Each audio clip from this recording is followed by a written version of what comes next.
Well, would you look at that? The sun is starting to set. Isn't it a good time to tell a story? Well, now, I want to sit back and relax while I, Kisah Chips from Sekolah Citra Perkata Tamandayu, am going to tell you a story. Can anyone guess what kind of story I'll be telling? That's right, I'll be telling you a story about the ugly duckling. It was summer in the country. All the hay had been stacked, and the fields of wheat were yellow. Tall dock leaves grew on the banks of the canals. Among the dock leaves, on her nest, sat a duck waiting for her eggs to hatch. She had been waiting for a very long time. Do you hear that? At last, the eggs began to crack. One by one, the ducklings poked their heads out. Before long, all the eggs had hatched, except for the biggest one. The duck sat a little longer until out tumbled one of her lost chicks. But when she looked at him, she said, "Oh dear, you're so big and ugly." The next day was warm and sunny, so the duck took her new family down to the canal. She splashed into the water, and one by one, her ducklings followed her. Soon, all of them were swimming beautifully, even the ugly gray one. Next, the ducklings went into the duckyard. "Stay close to me," warned their mother. The other ducks thought the ducklings were beautiful, all except for the big ugly one. The ducklings stayed in the duckyard, but the ugly duckling was very unhappy there. The older ducks pecked at him and laughed. He had nowhere to hide, so one day he ran away. He ran and ran until he came to the great marsh, where the wild ducks lived. There he lay in rushes for 2 whole weeks. Then some wild ducks and geese came to look at him. "You're very ugly," they said, and they laughed at him. The poor little ugly duckling ran away from the great marsh. He ran and ran over the fields and meadows. The wind blew and the rain poured. The duckling was cold, wet, and very tired. Just as it was getting dark, the duckling found a little cottage. The cottage was very old. The door was falling apart and left a little gap, just big enough for the ugly duckling to creep inside. An old woman lived there. She had a cat, bird, and a hen that laid eggs. She found the cold, starving little duckling in the morning. The old woman looked at the duckling and said, "You can stay.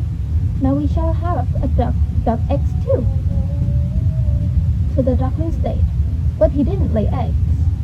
The cat said to him, "Can you purr?" "No," said the ugly duckling. Then the hen asked, "Can you lay eggs?" "No," said the duckling sadly. "Then you must go," said the cat and the hen. So the ugly duckling was alone once again. He walked in the marshes and floated on the water, and everywhere he went, the birds and animals said, "How big and ugly you are." Winter was coming. The leaves began to fall, and the trees and the ground. The leaves began to fall from the trees, and the ground was cold and hard. The duckling had nowhere to stay. One evening, a flock of birds flew overhead. They were beautiful, white swans with long necks. "I wish I was like that," the duckling said sadly to himself. He traveled on, and the winter grew colder. As the duckling grew stronger, the farmer's children wanted to play with him, but the children were too rough, and the duckling was frightened when they chased him. As soon as he could, he ran away again. The ground froze, and the duckling couldn't find food. One night, as he was pecking to find water, he was tired. He fell asleep on the ice. The next morning, a farmer found the duckling and took him, so that his wife could take care of him. At last, the duckling found a safe hiding place among the reeds in the marsh. There he stayed for the winter. Then, after many long weeks, the warm spring sun began to shine again. The duckling spread his wings. They were stronger wings now. Suddenly, he rose from the ground and flew high into the air. Down below, 3 beautiful swans were swimming on the canal. The duckling flew down to look at them. As he leaned, the lonely bird saw his own reflection in the water. He wasn't an ugly duckling at all. During the long winter, he had grown into a beautiful white swan.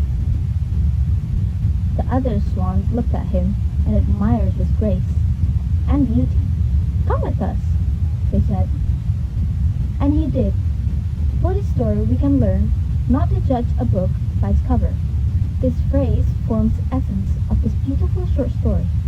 The moral of the Ugly Duckling story is to accept people of their qualities and values. Do not judge others because of how they look. The end.